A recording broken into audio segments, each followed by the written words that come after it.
Կառավարությունն առաջարկում է վերանայել պետական պարտք հասկացությունը դրանում բացառելով կենտրոնական բանկի արտաքին պարտքն ու պետական երաշխիքը եւ ներառել համայնքների պարտքը։ Արժույթի միջազգային հիմնադրամի հետ վերլուծություններ կատարելիս է պարզվել, որ մեր երկրում արտաքին պարտքը եւ երաշխիքները հաշվառվում են որպես պետական պարտք, իսկ համայնքային պարտքը որպես պետական համախմբված պարտք ներկայացված չէ, ինչը հակասում է միջազգայինորեն սահմանված չափանիշներին։ Կանոն է սահմանվում, որ եթե պետական պարտքը ավել է լինում, քան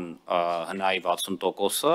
ապա պայմանական պարտավորություն կամ երաշխիք ներգրավելու համար պետության վրա դրվում է մորատորիում, բացառությամբ այն դեպքերի, երբ որ դա արդեն բյուջետային համապատասխան օրենքում ներառված է լինում, այսինքն ամեն անգամ, երբ որ 60%-ը պարտքը ավել է լինում, մենք պետք է գանք ազգային ժողովից թույլտվություն խնդրենք, ինչի է այդպես արվել, ինչի ամբողջական մորատորիում դրված չի, որտեղ հնարավոր են դեպքեր, երբ որ պարտքը 60%-ից ավել է, բայց օրինակ պայմանական պարտավորություն է անհրաժեշտ վերցնել կամ երաշխիք թողարկել, որի համար անհրաժեշտ է արդեն ազգային ժողովին ներգրավել եւ ֆիքսել, որ սա իսկապես երկրի համար կարևոր ծրագիր է։ Գերմանիան Հայաստանին որպես տեխնիկական եւ ֆինանսական աջակցություն կտրամադրի 84.6 միլիոն եվրոյի դրամաշնորհ եւ վարկ, իսկ ինչ ծրագրեր են իրականացվելու հատկացվող գումարով։ Մեծ շեշտադրում ենք դնելու կուտակիչ կայանների վրա, եթե կուտակիչ կայան գումարած արևային պանել այս համակարգն է աշխատելու, արդեն այդ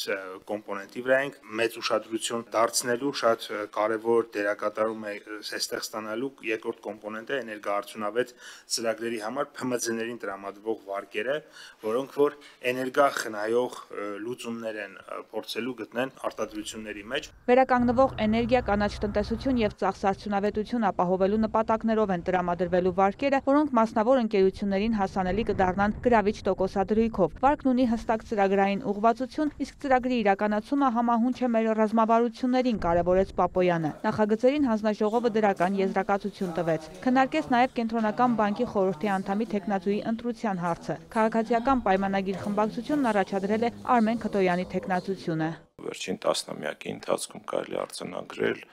առկա որոշակի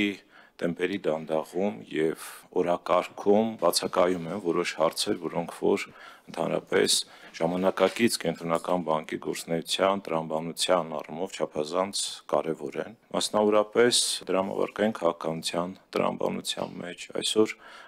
օրակարգային խնդիր է դառել եւ բավական երկար ժամանակի օրակարգային խնդիր է այն, որ տոկոսադրույքի փոխանցման մեխանիզմը ըստ էության չի աշխատում կամ բավարար արդյունավետությամբ չի աշխատում։ Ըստ թեկնածուի թվայնացման առումով Հայաստանի ֆինանսական համակարգը հետ է մնում։ Ֆինանսաբանկային համակարգում մրցակցության առումով կան լրջագույն խնդիրներ։ Վերաֆինանսավորման տոկոսադրույքների, դրամի տատանումների եւ մի շարք այլ հարցերի մասին տնտեսագետի տեսակետը հարցնելուց հետո հանձնաժողովը միաձայն կողմ քվեարկեց առաջադրված պաշտոնում Արմեն Քթոյանի թեկնածությունն առաջադրելուն։ Վարդուհի Արզումանյան, լուրեր։